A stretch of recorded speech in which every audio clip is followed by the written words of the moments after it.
If you could give us maybe, without revealing anything proprietary, but story of how it isn't just plug and play, right?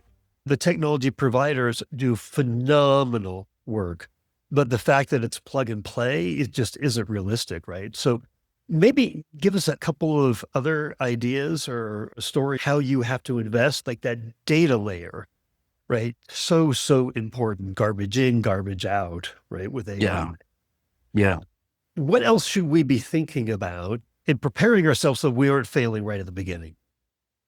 I think setting the expectation for what you're going to try and accomplish and what your key metrics are. What are you trying to measure? Those are a couple ones that are top of mind for me. As I said, the foundational layer is likely, in most cases, some form of a knowledge base, how you get there and how quickly you can get there. And frankly, how do you leverage some of the AI technology to help you with that? That's one of the first things that we're using the AI tech that we bought for. But beyond that, I think you've got to build the foundational metrics, as I said, and you've got to provide the other thing that we found to be very beneficial is provide consistent updates as to what's happening. So speaking to the thing you said at the top, there was a recent study that came out by McKinsey that indicated 95% of a lot of these AI pilots are failing. I think that the reason for that is these very unrealistic outcomes are being set up front without really understanding all the work that needs to go on to make it a reality. So I really have found a lot of benefit in doing executive level updates at a minimum of once a month and being really open and candid about where we tried something and where we failed. Right. I think that's what I enjoy the most about where I am right now.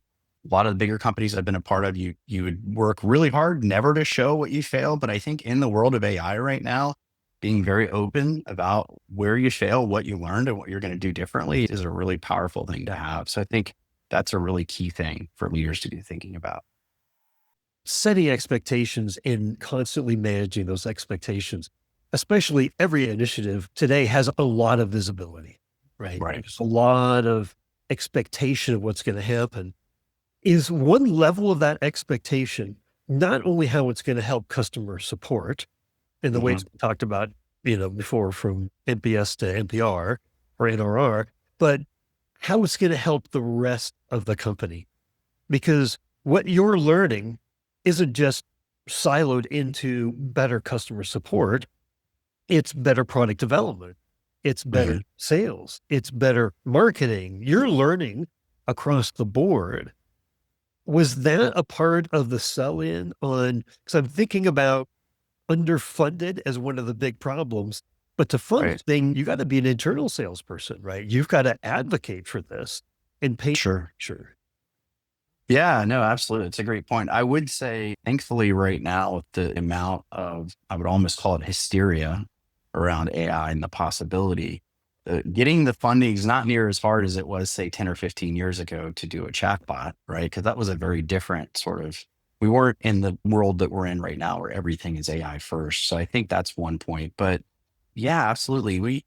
One of the key criteria that we put together was like, how good can this AI technology be with helping us with overall sentiment so that we can take true signals that are coming through from customers, aggregate them and provide them to product teams to say, hey, you don't actually have to. We'll still do NPS within product to get points in time, customers' journey within the product and what their experience is with it. I think there's still a lot of value in that. But what we'll be able to do now and what we're going to be doing in the very near future is taking all of our cases and by product organization that the way we're set up, providing sentiment. And that's going to just as much call out where maybe support was a little slow to respond or was not as engaged as we need to be. But it's also going to call out very specifically areas of the product there where customers are failing.